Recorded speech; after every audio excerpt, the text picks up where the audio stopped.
계속해서 우리는 출애굽기, 하나님의 마음으로 읽는 출애굽기 말씀을 이어나가겠습니다. 오늘은 제 7번째 시간이고요.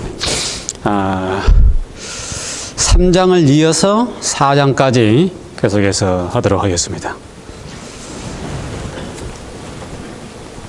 많은 분들이 참여하지는 못했지만 또 생방송으로 방송에 나가고 있지는 않지만 녹화를 해서 녹화 방송으로도 참여할 수 있도록 그렇게 하겠습니다. 우리는 지난주에부터 시작해서 3장과 4장으로 출애굽기 들어갔습니다. 출애굽기 3장과 4장은 하나님께서 떨기나무 앞에 나오셔서 모세를 만나시고 모세를 부르시는 장면으로 시작을 합니다. 그렇지요?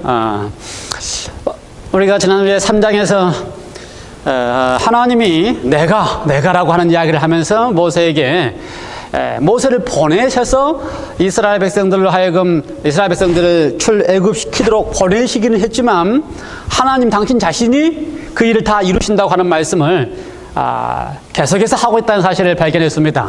그래서 3장에 보면은 하나님이 내가 보내겠다고 하는 이야기를 무려 몇 번이나 했다고 그랬어요? 기억나십니까? 집에서 시험보셨습니까? 제가 찾은 거는 20번입니다. 20번. 출애굽기 3장에서만 내가 라고 하는 이야기를 20번이나 하셨습니다. 그 말은 모든 일을 하나님께서 이루신다고 하는 것입니다. 하나님께서. 그렇죠? 이스라엘 백성들을 구원하는 일도 하나님께서 하시고 우리를 구원하시는 일도 하나님께서 하신다고 약속하고 계십니다. 특별히 7절과 8절, 3장의 7절과 8절에 보면은 하나님께서 다 들으시고 아시기 때문에 여호와께서 이르시되 내가 애굽에 있는 내 백성의 고통을 분명히 보고 3장 7절입니다. 내가 내 백성의 고통을 분명히 보고 또 그들의 감독자로 말미암아 부르짖음을 듣고 또 그 근심을 알고 누가 다 아신다고요? 하나님이 내가 보고 내가 내 백성의 고통을 보고 부르짖음을 듣고 근심을 알고 그다음에 8절 내가 내려가서 누가 내려가서요? 내가 내려가서 그들을 애굽인의 손에서 사실은 그 앞에 또 내가 건져내고 다 있어야 돼요.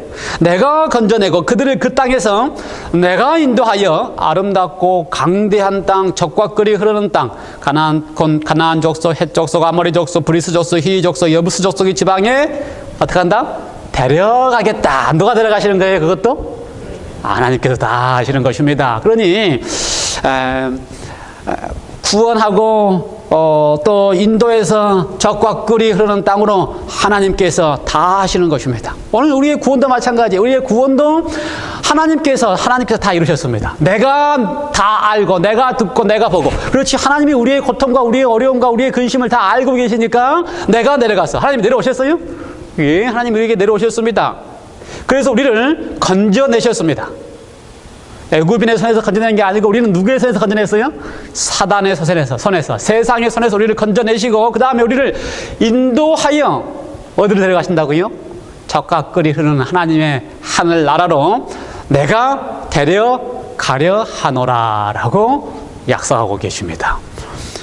우리가 그 약속을 어떻게 하면 돼요? 믿으면 됩니다. 그래서요 하나님께서 이 3장과 4장에 계속해서 반복하신 이야기가 나는 조상의 하나님이다 라고 이야기를 했어요. 조상의 하나님이다. 몇 번이나 하신지 알아요? 제가 본 바에 의하면 4번, 5번 그렇게 하셨습니다. 조상의 하나님이다 5번 하셨어요. 그 조상의 하나님이라고 하는 말을 할 때의 그 말은 어떤 의미가 있는 거예요? 조상의 하나님이다. 아주 이게 중요한 말입니다. 그렇죠? 나는 내 조상의 하나님이니라.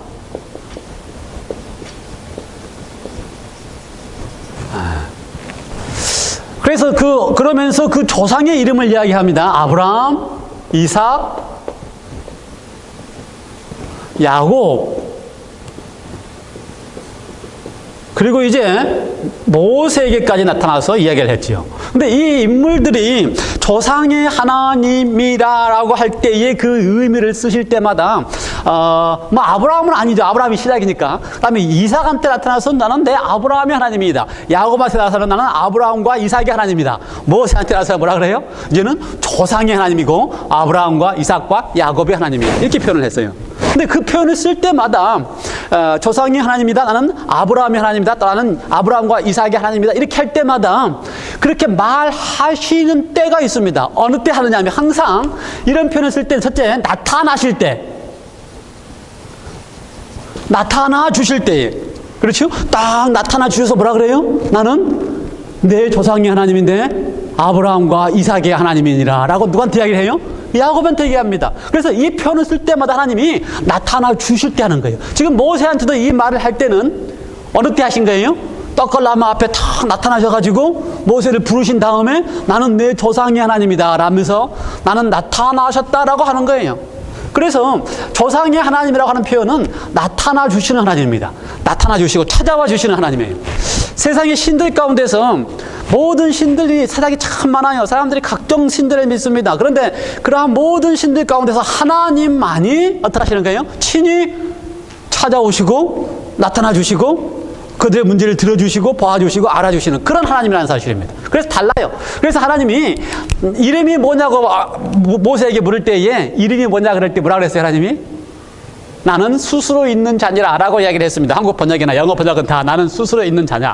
근데 히브리 언어에 표현하면 동사 그 다음에 that 동사 그 말이에요. 나는 있다 그 말이에요. 나는 그래서 저는 그래서 그 말의 가장 좋은 말은 나는 곧 나다라고 표현해요. 나는 나다. 하나님이 나는 곧 하나님이다 그 말이에요. 나는 다르다.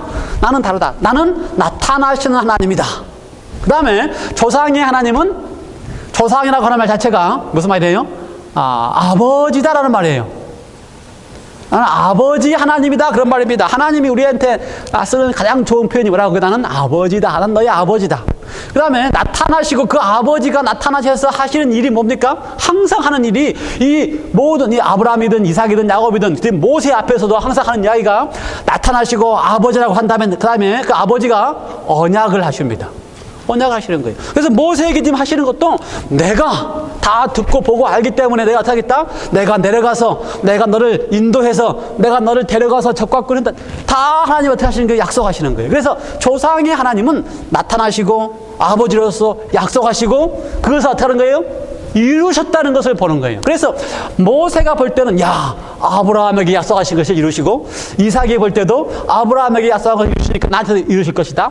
야곱이 볼 때는 아브라함과 이삭에게 나타나셔서 약속한 것을 이루시는 걸 보니까 나한테도 있어요. 그래서 항상 그 표현을 쓰시는 거예요. 하나님은 어떻게 하기 위해서 나는 나타나 주셔서 언약을 베풀고 아버지로서 그것을 이루는 하나님이다라는 사실을 보여주고 계시는 것이죠. 이쯤 되면 이렇게 나타나셔가지고 그렇죠? 아버지로서 이렇게 약속을 다 해주시면 어떻게 돼요? 어떻게 하면 돼요? 착한 사람 같으면, 착한 아들 같으면 뭐라 그러면 돼요? 하나님이 탁 나타나셔서 나 너의 아버지다 그러면서 이렇게 내가 약속을 하겠다 그러면 뭐라 그러면 돼요? 내가 하신 아버지의 말씀을 믿나이다 그러면 돼요. 그러면 이제 믿음대로 되는 것입니다. 그러니까요, 아브라함이 믿음의 조상이라는 이름을 처음에 들었을 때가 우리는 아브라함이 22장쯤 가서 이삭을 믿음으로 바쳤기 때문에 믿음의 조상이라고 부르는지 알지만 훨씬 이전입니다. 훨씬 이전. 어느 때예요? 나타나시고 언약하신 것을 아브라함이 믿음에 그때부터 뭐가 된 거예요? 믿음의 조상이 된 거예요. 그러니까 믿음의 조상은 자신이 이렇게 이삭을 바쳤기 때문에 믿음의 조상이 된 게 아니고 이것만 하면 돼요. 나타나 주시는 아버지가 약속한 것을 믿음에 그때 15장부터서 벌써 아브라함을 향하여 뭐라 그랬어요? 믿음의 조상이라고 부르셨어요. 그러니까 단순합니다. 단순해요. 나타나 주시는 아버지, 약속해 주는 아버지, 믿음을 하니까 내가 믿습니다. 그러니까 아버지를 꼭 붙잡고 있으면 뭐라고 봐준다고요? 믿음의 조상으로 여겨주는 것입니다. 성경은 아주 단순해요. 성경은. 지금 모세한테도 똑같이 그걸 하고 싶어 하시는 것입니다. 모세한테도 나타나셔가지고 나는 아버지야. 그리고 언약을 합니다. 뭐라고 언약을 해요? 내가 내려가서 나타나겠다. 근데 모세가 믿나이다 하면 거기서 끝나요. 근데 모세가 지금 믿나이다 해요? 안 돼요. 그거 참 믿기 어려운가 봐요. 왜 그럴까? 제가 볼 때는요, 가장 큰 이유는 모세는 자기의 힘으로 하는 줄 알아요. 자신의 능력으로 하는 줄 알아요. 그리고 자신의 능력으로 해봤는데 실패한 경험이 있어요. 그리고 자신의 능력으로 해야 된다는 것을 안 버립니다. 안 버려요. 끝까지. 그래서 뭐라 그래요? 내가 간다고 생각해요. 그래서 뭐라 그래요? 3장 11절에는 내가 누구이기에 가겠습니까? 이렇게 표현하고요. 그렇죠? 그 다음에는 자신이 안 믿어지는 것을 핑계를 하나님의 이 이스라엘 백성들에게 대가지고 이들의 하나님의 이름이 뭐냐고 물으면 뭐라고 대답하게 되겠습니까? 그렇게 이야기하고, 세 번째는 4장 1절에 가서 또 하나님 앞에 또 이야기합니다. 그들이 나를 믿지 아니할 텐데, 그렇죠? 4장 1절 모세가 대답하여 이르되 그러나 그들이 나를 믿지 아니하며 내 말을 듣지 아니하고 이르기를 여호와께서 내게 나타나지 아니하셨다 하리니, 그럴 텐데 어떻게 되겠습니까? 모세는요, 그러니까 지금 이 상황에서 아버지가 나타나서 다 약속했는데 그걸 못 믿는 거예요. 그리고 자신의 생각으로 생각해 보세요. 백성들한테 갔는데, 그렇죠? 자신이 지금 40년 전에는 그래도 힘도 있고 뭔가 해보려고 그랬는데 백성들이 받아들이지 않았어요. 그래서 백성들이 거절했습니다. 그래서 40년 동안 양을 치고 이제 80이 됐으니까 머리도 약간 좀 이제 휘어지기 시작했을 거고, 힘도 없고 아무 백도 없고 애굽의 말도 다 잊어버렸고, 그런데 앞에 서서 내가 하나님이 보내서 왔다 그러면 믿을 것 같아요? 아무도 안 믿을 것 같아요. 그러니 하나님 차라리 나를 좀 보내시려면 어떻게 보내시라? 좀 다른 사람이 봐도 믿을 수 있을 만한 것을 좀 이렇게 주셔서 보내시라. 그러면 믿지 않겠습니까? 저도 목회하면서 가끔씩 좀 있잖아요. 좀 이렇게 목회하면서 이렇게 잘하는 사람들. 뭐 이렇게 기도 한번 하면 안수 기도하면 뭐가 딱 되는 사람들 있잖아요. 이번 개신교에 그런 사람들 많습니다. 이렇게 뭐 기도원에 가서 안수 기도했다 그러면 뭐 딱 이렇게 벽이 좀 이렇게 하고 보내시지. 이렇게 하고 목회를 보내시면 잘 될 텐데. 그렇죠? 맨날 이렇게 뭐 몇 명 안 되는 교인 앞에서 이렇게 그냥 하지 마시고 좀 능력을 주셔서 좀 다 그런 생각을 가지고 있습니다. 모세도 마찬가지고요. 모세도 마찬가지. 근데 그 모세의 마음을 열심히 하나님도 잘 아셔요. 하나님이 잘 아셔요. 그래서 모세에게 묻습니다. 내가 2절부터 3절 4절까지 보면은요, 내가 내 손에 있는 것이 무엇이냐? 그렇죠? 모세에게 뭐라 그래요? 좀 사람들이 보면 좀 믿을 만한 걸 좀 주십시오. 보고 좀 믿을 만한 걸 주십시오. 그때 뭐라 그래요? 내 손에 있는 게 무엇이냐? 뭘 가지고 있어요? 지팡이니이다. 그걸 던져라. 모세가 던졌습니다. 그때 뭐가 됐어요? 뱀이 돼서 놀라서 피했습니다. 그리고 났더니 하나님이 또 뭐라 그래요? 이번에는 그 꼬리를 잡아라. 꼬리를 잡았더니 다시 뭐가 됐어요? 지팡이가 됐어요. 하나님께서요, 지금 모세에게 모세가 지금 요구하는 게 뭡니까?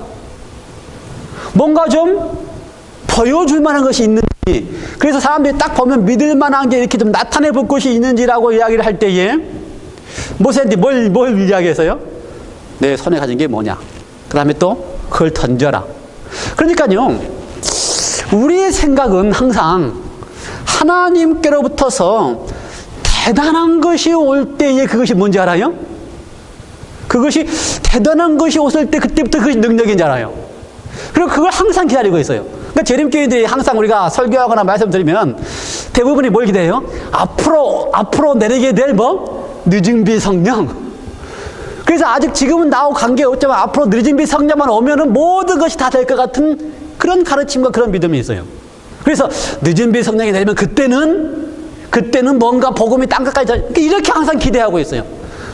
모세도 지금 그걸 기대하고 있는 거 아닙니까? 뭔가 지금 대단한 것이 하나님께로부터 오면 사람들이 날 믿을 것이다. 그런데 하나님은 진짜 쉬운 거 이야기해요. 진짜 쉬운 거 가르쳐요. 내 손에 가진 거 뭐냐? 이런 질문, 이거보다 쉬운 질문 있어요? 그거 진짜 쉬운 질문이에요. 손에 가지고 있는 거 뭐냐? 그럼 뭐예요? 이거 지팡이입니다. 이러면 돼요. 그거 던져라. 이거 못할 사람 있어요? 이거 던지라는데 던지면 돼요. 그래서 하나님의 모든 말씀은, 사실은 우리는 하나님의 모든 말씀이 우리에게 어렵고 힘들고 감당하기 어려운 것처럼 생각을 합니다. 다행스럽게 하나님은 나타나시고 우리의 아버지이기 때문에 우리의 형편을 잘 알아요. 부모가 자녀들에게 감당하지 못할 것을 하면서 하라고 명령하거나 안 하면 혼나가 그렇지 않습니다. 항상 어떻게 해요? 할 수 있을 만한 것만을. 그렇죠. 그래서 가장 작은 부분에서 하면 그걸 기뻐하고, 부모는 그래요. 공부 못한 아들한테 내일 가서 당장 100점 맞으라 안 하고 뭐라 그래요? 지금 거기 수준에서 10점만 더 올라가면 그 다음에 어떻게 해요? 이렇게 한다 이 말입니다. 그래서 하나님도 우리한테 아버지로서 나타나 주실 때는 우리가 감당할 수 있는 것부터 시작해요. 내 가진 게 뭐니? 이거 대답 못할 사람 있어요? 너 가진 건 뭐야? 그러면 다 알지요? 우리 손에 뭐 있는지. 던져라. 이거 못할 사람 있어요? 그럼 다 하면 돼요. 그래서요, 하나님은 우리에게 항상 우리의 수준에 맞는 것부터 시작하신다는 것을 기억하시기 바랍니다. 그러므로 하나님의 말씀이 나는 이건 불가능해, 나는 안 돼가 아니고 우리 수준에 맞는 것부터 우리가 할 수 있는 것부터 우리를 이렇게 세우시고 올리신다는 거예요. 그러므로 하나님의 말씀이 내 속에서 이루어진다는 사실을 작은 것부터서 하나님께서 이루시는 것을 보시기 바랍니다. 쉬운 것부터 하셔야 가장 쉬운 것부터서. 그런데 우리는요, 가장 쉬운 거는 그거는 하나님이 안 하신 거라고 생각해요. 던져라. 이거 하나님이 던져라 했기 때문에 던지는 거지요. 근데 우리는 그거는 너무 쉬운 거는 다 뭐가 생각해요?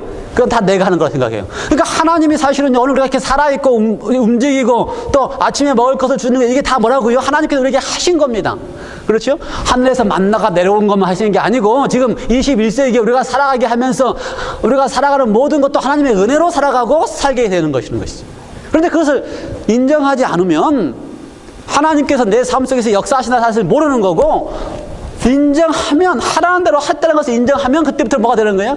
그건 기적이 되는 것입니다. 가장 쉬운 거 던져라 하는 거, 그거 하나님이 하시라는 것이고 내가 그냥 했다. 나도 할 수 있는 건데 하나님이 하라 그랬기 때문에 우리한테 못하는 걸 시키지 않는다 그랬습니다. 그래서 우리가 가장 하기 쉽고 할 수 있는 걸 시킨다 그랬어요. 그걸 하기만 하면 그 다음부터 우리는 뭘 경험해요? 이야, 하나님이 거기 계시는구나.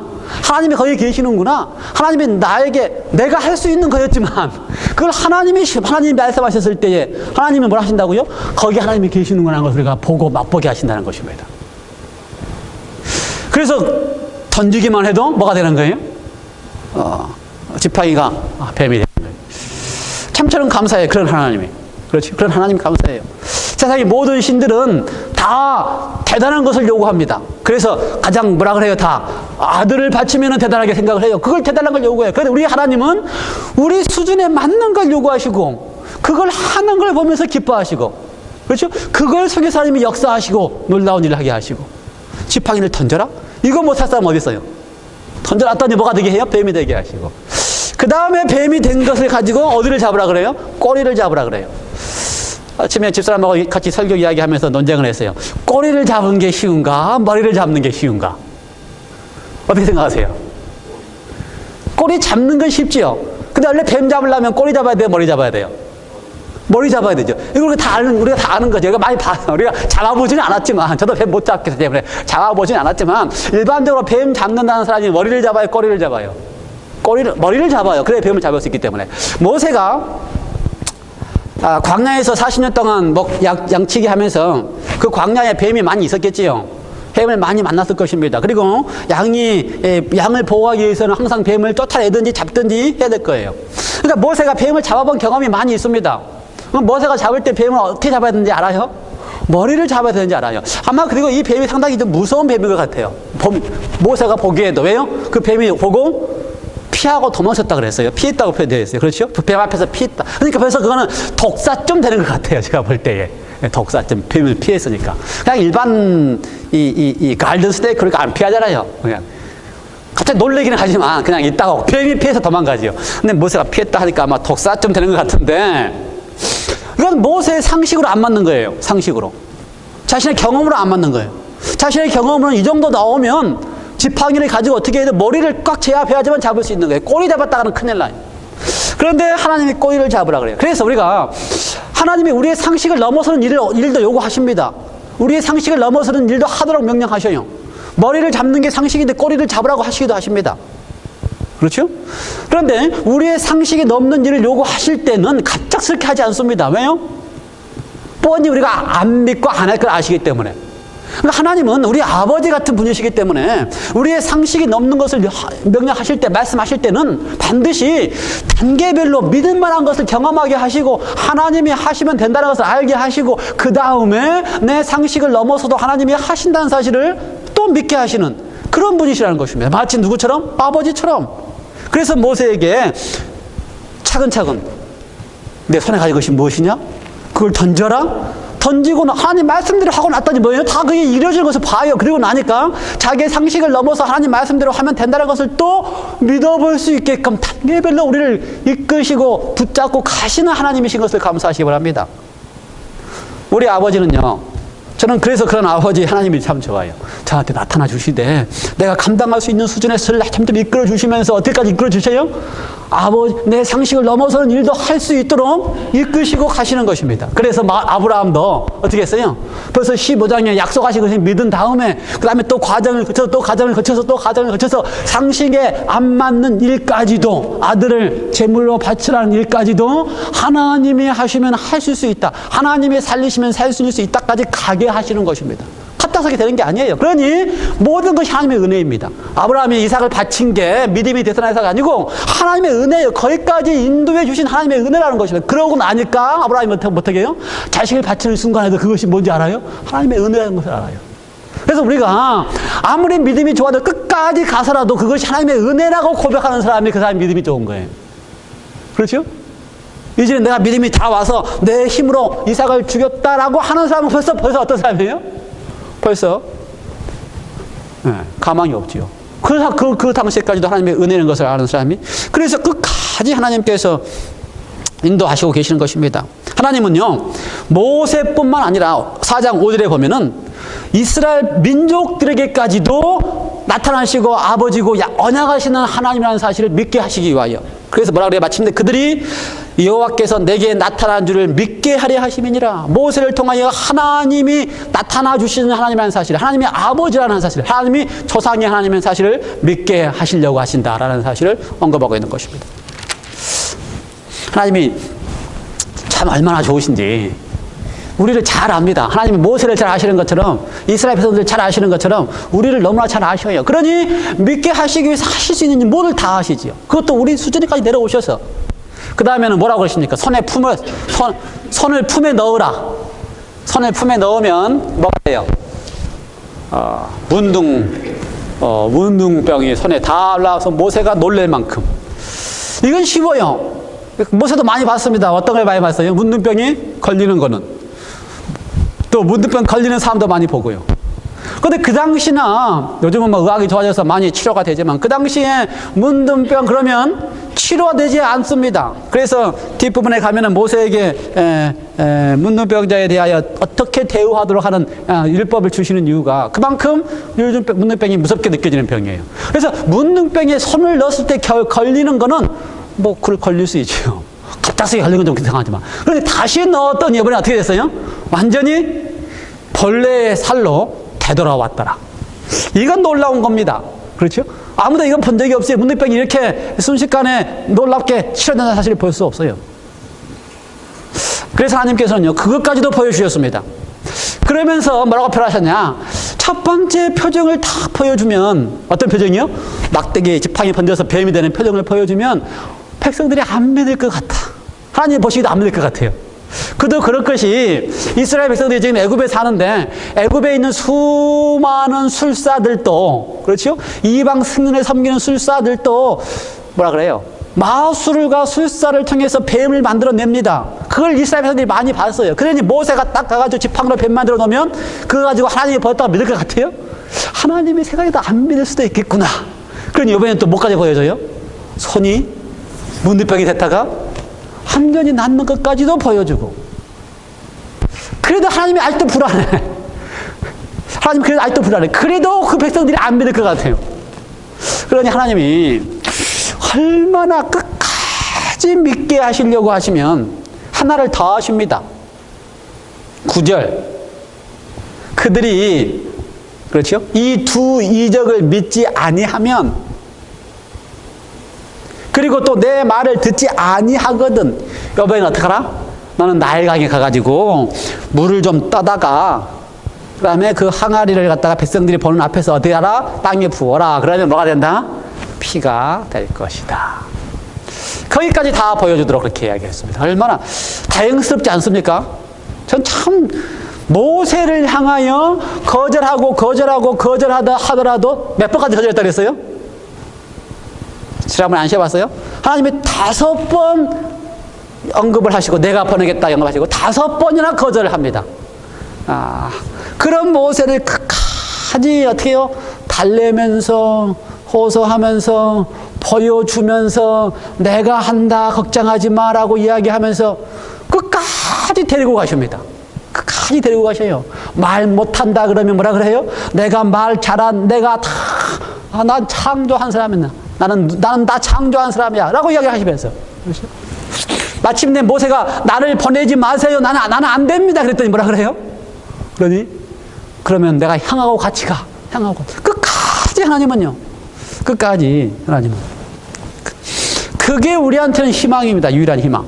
하나님이 절대로 우리를 끝까지 포기하지 아니하려고 하시기 때문에 모세뿐만 아니라 그 백성들조차도 한 번 보여줘서 안 믿고 2번 보여줘서 안 믿고 3번 보여줘서라도 끝까지 믿게 하시려고 하는 하나님이시기 때문에 우리한테는 그 하나님으로 말미암아 희망이 있는 것입니다. 5번째까지 모세가 13절에 마침내 이렇게 거절합니다. 모세가 이르되 13절 오 주여 보낼 만한 자를 보내소서. 사실은 처음부터 그거였어요. 나는 못 갑니다. 그런데 핑계를 계속 댔습니다. 말도 못한다 그러고 백성들이 안 믿을 거라 그러고 백성들이 하나님의 이름이 뭐냐고 물어볼 거라 그러고 근데 원래부터 뭐였어요? 보낼 만한 자를 보내십시오. 나는 못 가겠습니다. 14절 여호와께서 모세를 향하여 노하여 이르시되 하나님이 노하셨어요? 5번째까지 이렇게 거절하면 노하실 만도 하지요. 예, 우리 같으면 화가 날 만도 하지요. 우리가 아버지라면 이놈아 내가 이렇게까지 했는데 네가 그럴 수가 있냐 하겠지요. 근데 하나님은 너를 어떻게 하십니까? 어떻게 하셔요? 크게 말해보세요. 형 아론이 있지 않냐 그러면서 노하셔요? 뭐 맞아요. 그렇게 얘기하셨으니까 노하시면서. 근데 여기 하나님은 노하셨다. 하나님이 화 날만도 하다라고 생각하신 분들은 하나님이 우리 같으면 정말 화 날만도 하죠. 5번까지 이러면은 내가 이렇게까지 보여줬는데 내가 이렇게 손이 문둥병이 낫게까지 보여줬는데 아직도 나를 보낼 만한 자를 보내라고 얘기하면은 화가 날만 하지요. 하나님의 노는 어떤 노입니까? 하나님의 진노. 하나님께서 그렇죠? 거절하는 자에게 하나님의 진노가 머물러 있다. 요한복음인가요? 진노가 머물러 있다. 왜 진노가 머물러 있어요? 끝까지 사랑하고 싶어서. 그러니 지금 이 하나님의 진노는 하나님의 노라고 표현된 이 노는 하나님의 진짜 가슴 아파 답답한 겁니다. 답답한 거예요. 이걸 진짜 왜 이렇게까지 하는지 하나님이 답답해 하시는 거예요. 그 답답해 하실수록 하나님 어떻게 해요? 그 답답한 하나님의 가슴이 더 열성적으로 그걸 이루시기 위하여 그 언약을 이루시기 위한 하나님의 방법으로 반응하시는 것입니다. 그러니 이번엔 어떻게 해요? 아론이 있지 않냐라고 하면서 함께 보내는 것입니다. 아론이 있지 않느냐 함께 보내요. 그러면서 16절 참 이거 재밌는 표현이에요. 16절 그가 너를 대신하여 백성들에게 말할 것이니 누가요? 아론이 그런데 입을 대신할 것이요 너는 그에게 뭐가 된다? 하나님같이 되리라. 이 말이 무슨 말일까? 너는 그에게 하나님같이 되리라. 쉽게 많은 주석들은 이렇게 이야기해요. 하나님이 모세에게 이야기했기 때문에 모세가 아론에게 이야기 딱 하면 아론이 그걸 전하기 때문에 그 중간에 있는 모세가 하나님같이 된다 라고 대부분 이해를 합니다. 근데 왜 그걸 그렇게 굳이 썼을까? 하나님같이 너는 그에게 하나님같이 되리라 라는 말을 굳이 썼을까? 사실 그게 하나님이라고 하면 하나님같이 된다는 말은 아니잖아요. 근데 그게 왜 굳이 썼을까? 하나님같이 되리라 라는 말이 또 어디서 등장하시는지 아십니까? 하나님같이 될 것이다. 제일 처음 쓴 게 누구예요?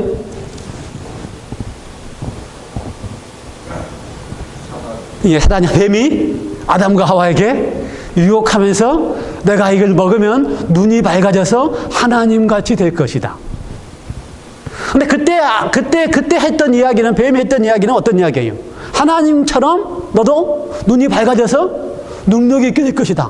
그게 뭐 어떤 사람은 뭐 선악을 알게 하는 그런 능력이라고 생각하지만 어쨌든 간에 뭐 사단이 지금 아담과 하와가 들을 때 반응은 뭐예요? 나도 하나님 같이 돼? 나도 하나님처럼 돼? 이런 상황입니다. 그러니까 이건 지금 다 하나님 같이 되는 것은 뭘 하는 거예요? 능력을 하나님 같이 되는 능력. 눈이 밝아져서 하나님 같이 되는 능력이 있다면 이게 사단이 주는 거짓이지요. 그런데 여기에서 하나님 같이 된다고 하는 이야기 좀 달라요. 모세가 하나님 같이 된다고 하는 이야기는 하나님으로부터서 받아서 하나님으로부터서 전해서 아론이 백성이 다 전할 때에 이 모세가 하나님 같이 된다고 하는 이야기는 지금 모세가 보고 느끼고 그 다음에 배우고 자기가 경험한 그 하나님을 아론에게 표현해 주고요. 아론이 백성들에게 알려주는 것입니다. 모세가 보는 하나님은 나타나시고 아버지같이 언약하시고 끝까지 못 믿는 자기를 어떻게든지 믿게 하시면서 참으시고 견디시고 그렇죠? 끝까지 포기하지 않으면서 나타나 주시는 하나님을 알아가고 배워가는 그 하나님을 어떻게 하는 거예요? 지금 나타내주고 보여주는 것입니다. 그러면 모세가 하나님같이 된다고 하는 이야기는 하나님의 자기가 보고 느낀 하나님의 품성을 보여주는 거예요. 하나님의 그 오래 참으시고 견뎌주시는 하나님, 그러면서도 끝까지 나타나 주셔서 언약하시는 그 하나님을 보여주는 거예요. 그래서 하나님같이 되리라. 사실 이 말씀은요, 하나님이 우리에게 원하시는 말씀이에요. 사단이 우리에게 너는 하나님같이 된다 그 말이 아니고 하나님이 우리로 하여금 하나님같이 되기를 원하십니다. 그게 하나님의 뜻이에요. 하나님의 백성들이 구원을 받은 다음에, 이스라엘 백성이 구원받은 다음에 내가 거룩하니 너희도 거룩하라 그 말이 뭐예요? 나처럼 너희도 되라 그 말이에요. 그러니까 모세만 하나님같이 되는 게 아니고 하나님을 올바로 알고 하나님을 믿는 백성들이 다 하나님같이 되는 것을 하나님께서 원하시는 것입니다. 어떤 면에서? 능력 면에서가 아니고 하나님의 품성 면에서. 그래서요, 구원받은 백성들을, 예수 그리스도로 말미암아 구원받은 백성들이 하나님으로 말미암아 우리가 하나님의 자녀로서 하나님 같이 되는 것이 하나님의 뜻입니다. 뜻이에요. 여러분 모두가 다 하나님 같이 돼야 돼요. 하나님의 품성을 잘 알고 하나님을 잘 알면 하나님 같이 되는 것입니다. 그것이. 예, 그래서 드디어 모세가 하나님같이 되리라라고 하는 이야기를 듣고서, 그죠? 하나님의 품성을 잘 담게 하기 위해서 드디어 하나님의 손에 지팡이를 잡고 그 하나님의 산에서 내려옵니다. 18절. 모세가 그의 장인 이드로에게 가서 그에게 이르되 내가 애굽에 있는 내 형제들에게 돌아가서 그들이 아직 살아있는지 알아보려 하오니 나로 가게 하소서. 이드로가 모세에게 이르되 평안히 가라 하니라. 이제 모세가 다 하나님을 만나서 이드로에게 자기네에게 가가지고 어디로 간다 그럽니까? 애굽으로 간다 그럽니다. 돌아간다고요. 근데 간다 그럴 때에 가는 이유가 뭐라고 표현해요? 형제들이 지금까지 살아있는지 보고 싶어서 가겠습니다. 그러니까 원래 가려고 하는 목적은 뭔데? 그걸 몰라서가 아닙니다. 자기도 알지요. 왜 지금 가는지를. 왜 가는 거예요? 이스라엘 백성들을 출애굽시켜서 구원하기 위해서 가려고 하는 건데 이때까지도 뭐라고 표현해요? 내가 형제들에게 돌아가서 그들이 아직 살아있는지 알아보려고 합니다. 뭐 이유가 있을 수 있어요. 뭐 이스라엘 백성을 구원하러 간다 그러면 장인이 안 보낼까 봐서 그렇게 말했을 수도 있고. 근데 그 다음 절이 재밌어요. 그 다음 절에 뭐라고 되어 있어요? 하나님이 여호와께서 미디안에서 모세에게 이르시되, 아직 미디안입니다. 아직도요. 애굽에 돌아가라. 내 목숨을 노리던 자가 죽었느니라. 이런 말씀을 하신 거 보면 제 생각에는 모세가 지금 이 상황에도 자기가 해야 될 일에 대한 두려움과 안 하고 싶은 마음이 있는 겁니다. 그렇죠? 이스라엘 백성들이 구원해야 되는 일에 대해서 아직도 부담스러워요. 여전히 부담스러워요. 그러니 장인한테 나는 지금 구하러 갑니다. 하나님이 나와 함께 하십니다. 나는 걱정 없습니다. 이렇게 말 안 하고 형제 보러 가겠습니다. 이렇게까지만 이야기해요. 그걸 하나님도 잘 알아요. 왜 두려워하는지도 알고 왜 그렇게 지금 이야기하는지도 알고. 그래서 뭐라고 또 뭐라고 와서 또 이야기해줘요? 너를 죽이려고 하는 그 바로가 죽었다. 이야기를 굳이 한 거는 아직도 지금 뭐하고 있는 거예요? 모세가? 두려워하고 있는 거예요. 가기는 가면서도 머뭇거리고 있는 거예요.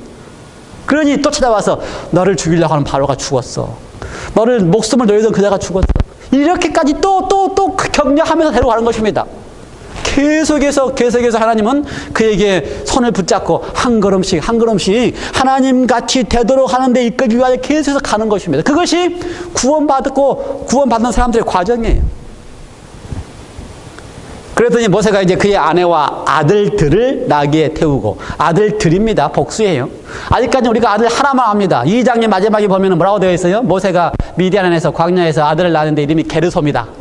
내가 나그네에 대해서 아들을 낳았다. 아들 하나는 알아요. 그런데 여기 지금 아들들을 데리고 아들이 둘이 생겼습니다. 나중에 18장에 가면 모세의 아들 이름이 둘이 나옵니다. 하나는 게르솜이고 둘째는 엘리에셀이라고 하는 아들이 있었다고 이름이 나와요. 근데 여기서 이제 2장에서 아들들을 데리고 나귀에 태우고 애굽으로 돌아가는데 그의 아내와 아들들을 데리고, 제가 보기에는 이 아내에게도 말 안 한 것 같아요. 아내에게도 가는 이유를 말하지 않은 것 같아요. 이 장인에게 한 것까지만 이야기를 한 것 같아요. 뒷부분에 보면 제가 조금 짐작할 수 있습니다. 20 몇 절부터 보면은. 그래서 아내를 데리고 애굽으로 돌아가는데 모세가 뭘 집었다? 하나님의 지팡이를 손에 잡았더라. 오늘 제목이 하나님의 지팡이입니다. 모세가 잡은 게 뭐예요? 하나님의 지팡이. 그 전까지는 이 지팡이가 무슨 지팡이였습니까? 모세의 지팡이고 막대기였습니다. 그 전까지는 어떤 지팡이였어요? 양치는 지팡이였습니다. 그런데 드디어 이 지팡이가 뭐가 됐어요? 하나님의 지팡이가 되었습니다. 그리고 이 지팡이가 드디어 하나님의 지팡이인 이유는 17절에 보니까 너는 이 지팡이를 손에 잡고 이것으로 이적을 행할지니라. 모든 이적들이요, 모든이라면 좀 그렇고 대부분의 이적들이 이 지팡이에서 나왔습니다. 실제로요. 아까 우리가 읽었던 항아리 떠다가 물 부수면 피가 된다, 이렇게 읽었지 아까. 그 이야기는 그 백성들 앞에서 한 것이고, 그 애굽에 가서 나일강이 피가 되게 한 거는요, 모세가 그 지팡이를 가지고 왕을 데리고 나일강까지 가서 그 지팡이를 나일강에 치니까 나일강이 피로 됐어요. 그러니까 다 모든 이라고 만들고, 제가 100% 안 시험봤으니까 대부분의 기적도 어디서 나온 거예요? 이 지팡이에서 나왔습니다. 이 지팡이에서. 그 지팡이는 뭐예요? 하나님의 지팡이. 하나님의 지팡이를 손에 잡았더라. 예, 우리가 하나님께서 우리를 가게 하실 때에 우리 홀로 가게 하지 않습니다. 그렇죠? 우리를 구원하시고 그 다음에 우리를 이끄셔서 언약하시고 그 언약을 이루실 때에 이루시는 것을 경험하고 맛보기 위해서는 결코 우리를 홀로 보내지 않습니다. 항상 어떻게 보내셔요? 하나님의 지팡이가 함께 가게 하십니다. 하나님의 지팡이는요, 여러 가지 방법이 있습니다. 오늘날 예수님께서 말씀하실 때는 하나님의 지팡이가 뭘까요? 내가 너와 함께 하겠다. 뭘 통해서? 성령을 통해서. 성령의 지팡이를 가지고 가시는 것을 기억하시기 바랍니다. 예, 마지막 부분만 넘어가서 하겠습니다. 24절부터 26절. 시간이 다 됐으니까요. 24절부터 26절. 모세가 길을 가다가, 어디로 가는 거 있어요 지금? 아내를 데리고 두 아들들을 데리고 길을 가다가 어디로 가고 있는 겁니까? 애굽으로 가고 있는 겁니다. 숙소에 있을 때 이제 가다가 숙소를 하나 만났어요. 숙소는 어디예요? 아마 광야를 지나가면서도 그 광야 상인들이 지나가는 길 가운데, 사실은 애굽이 큰 나라이기 때문에 애굽으로 많이 다닙니다. 그러니까 뭐가 있어요? 가끔씩 숙소, 여관, 여인숙이 있을 수 있어요. 그렇게 해석됩니다. 숙소에 있을 때에 하나님께서 그를 만나사 그를 죽이려 하신지라. 드디어 걱정되는, 드디어 지금 이제 해석하기 어려운 부분이 생각해요. 하나님이 그를 만나서 그를 죽이려 하신지라. 십보라가 돌칼을 가져다가 그의 아들의 포피를 베어 그의 발에 갖다 대며 이르되 당신은 참으로 내게 피 남편이로다 하니 여호와께서 그를 놓아 주시니라. 그때의 십보라가 피 남편이라 함은 무엇 때문이라? 할례 때문이니라. 사실은요, 대부분의 성경 주석이나 신학자들이 이 부분에 대해서는 다들 어려워합니다. 재림교회 성경 주석도 제가 봤는데 아무 말도 없어요. 엘렌 지 화이트의 설명도 몇 문장밖에 없습니다. 그만큼 이 부분이 어렵습니다. 여러분 이해하시겠어요? 왜 이런 상황이 생겼는지? 지금 모세가 어쨌든 주저하면서든지 간에 하나님은 모세를 마침내 설득을 시켜가지고, 그렇죠? 지금 보냈습니다. 보냈는데 표현에는 뭐예요? 숙소에서 그를 만나사, 여호와께서 그를 만나서 그를 어떻게 하신다? 죽이려 하신지라. 이해가 돼요? 많은 사람들이 표현하기를 어떻게 이렇게 가장 쉽게 표현하는 사람이 이겁니다. 아들들, 이미 아들 하나는 게르솜은 우리가 이미 알아요. 근데 또 두 번째 아들은 아직 언급하지 않았는데 아들들이라는 건 둘째 아들도 있다고 생각하고, 화요병도 그렇게 표현했어요. 교회에서도 표현했고, 이때쯤에 모세가 출발할 때쯤에 이 아내가 둘째 아들을 낳았을 것이다. 그건 그럴 수 있죠. 그러니까 이름이 하나밖에 안 나왔고요. 그래서 모세가 둘째 아들을 데리고 가는데 광야의 길을 가는 동안에는 할례를 안 했어요. 유대인의 그 전통적인 해석에 의하면은, 여행 중에 아이가 나도 8일 만에 할례하지 않도록. 이게 전통입니다. 뒤에 내려온 전통. 그러니 여행 중에 동안에는 안 하다가 숙소에 도착했습니다. 숙소라고 하는 건 이제 드디어 거할 수 있는 곳에 도착했으니까, 8일이 지나서도 여행 중이니까 안 했다가 하다가도 8일이 넘었으면 이제 할례를 하는 것이 당연한데, 그거조차도 안 하려고 했기 때문에 하나님께서 오셔서 어떻게 하셨다? 주기를 하셨다라고 하는 게 뭐 대부분의 해석이에요. 저는 그걸 잘 모르겠습니다. 저도 왜 주기를 하는지 몰라요. 그런데 왜 그때 할례를 하셨을까? 할례라고 하는 이야기가 거기에 등장할까? 저는 그것만 생각을 해보았습니다. 왜 할례라고 하는 상황을 이 상황에 등장을 시킬까?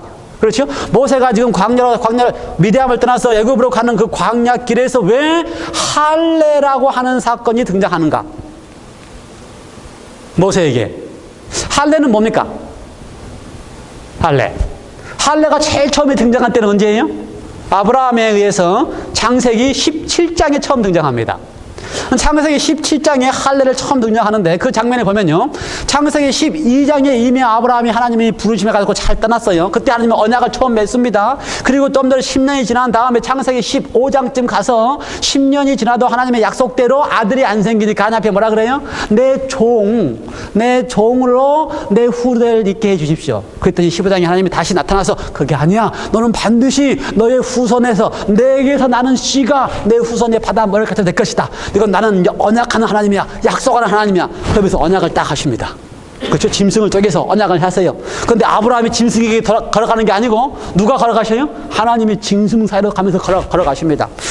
그러고 나서 아브라함이 15장에 그러고 나서 아브라함이 그래도 또 아들이 안 생기니까 어떻게 했어요? 이번에는 하나님이 하신 언약을 이루어 드리기 위하여, 그렇죠? 누구예요? 사라의 몸종 하갈에서부터 이스마엘을 낳습니다. 이스마엘을 낳았어요.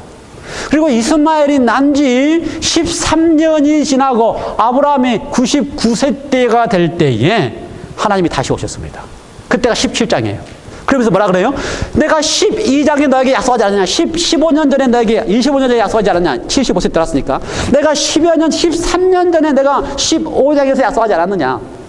그런데 네가 나를 안 믿고 16장에서 이스마엘을 낳으면서 이걸로 하나님 내 약속을 하나님의 약속을 내가 성취해 드리겠나이다 했더니 하나님이 그게 아니야. 나는 너에게 이미 어떻게 했어? 약속했어.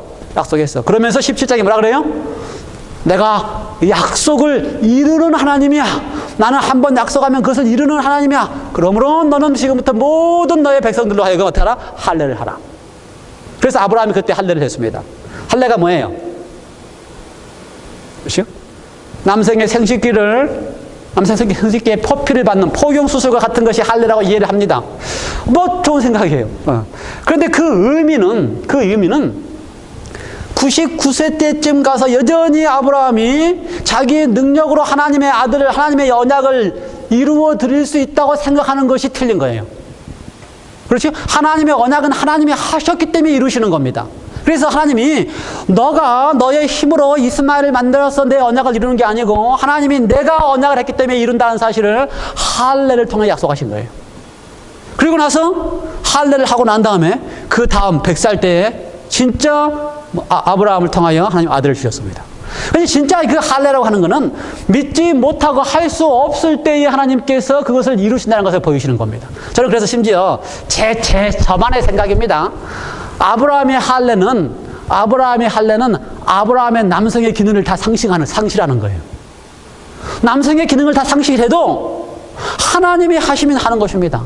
아브라함이 이미 그때에 이 약속을 할례를 하기 전에 하나님이 와서 한 말씀을 듣고 아브라함이 속으로 웃었어요. 그 표현이 그렇습니다. 아브라함이 엎드려 속으로 웃었느니라. 그 표현이 그래요. 이건 뭐 말이 안 되는 이야기거든요.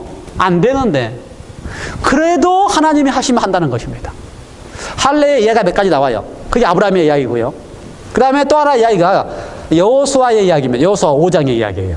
여호수아 5장에 가면 이스라엘 백성들이 출애굽하고 모세가 죽고 여호수아가 이스라엘 백성을 데리고 마지막 그 요단강을 건넙니다. 건너서 바로 이제 요단강 서쪽 약속의 땅에 도착했어요. 이거 도착 딱 했으니까 그 다음에 이제 여리고성을 무너뜨리면 돼요. 근데 딱 도착하자마자 강을 건너서 도착하자마자 하나님이 제일 처음에 하신 게 할례입니다. 할례. 이스라엘 백성들이 광야를 지나면서 여행하는 동안에 거기서 태어난 사람들이 아무도 할례를 안 받았어요. 이걸 보고 후대의 유대인들은 여행 중에는 할례를 안 해도 된다고 생각하는 건 모양입니다. 어쨌든 그래서 할례를 안 했어요. 애굽에서 출발한 사람들은 할례를 했는데 광야에 있던 사람들은 할례를 안 했어요. 그래서 약속의 땅 가나안을 요단강을 건넌 다음에 처음으로 한 게 뭐라고요? 모든 이스라엘 백성들이 다시 태어난 이스라엘 백성들이 광야에서 태어난 이스라엘 백성들 하여금 할례를 받게 한 겁니다. 왜 그랬을까? 그때도 마찬가지예요. 약속의 땅에 들어왔고 놀랍게 하나님의 기적으로 요단강이 갈라져서 건너왔음에도 그 약속의 땅에 지금 거기를 정복하고 점령하는 데는 많은 두려움이 따르는 것입니다. 그때 하나님이 다시 또 뭘 하시는 거예요? 할례를 통하여 언약을 다시 기억하시는 것입니다. 이 언약은 내가 지키는 거야. 내가 너를 약속의 땅에 데리고 와서 너를 이 땅에 주기로 했기 때문에 나를 믿으면 돼. 그걸 느끼게 하기 위해서 뭐 하시는 거예요? 할례를 베푸시는 것입니다. 지금 모세의 이야기 가운데 왜 할례가 들어갔을까? 모세가 출발합니다. 출발할 때에 나는 이제 가서 할 수 있어 이렇게 하고 출발해요? 아니요. 아직까지도 아내한테도 말 못해요.